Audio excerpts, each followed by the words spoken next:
قرآن شریف میں لکھا ہے کہ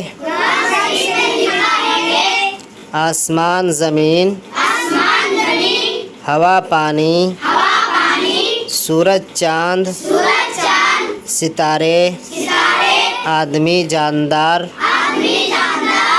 بے جان سب چیزوں کو اللہ ہی نے پیدا کیا ہے۔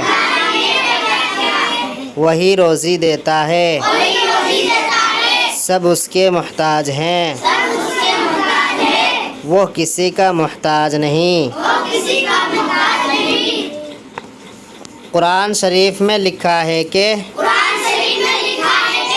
آسمان زمین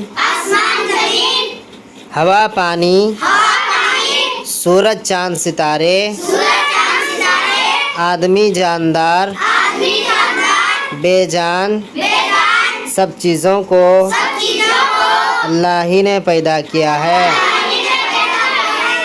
وہی روزی دیتا ہے، سب اس کے محتاج ہیں، وہ کسی کا محتاج نہیں۔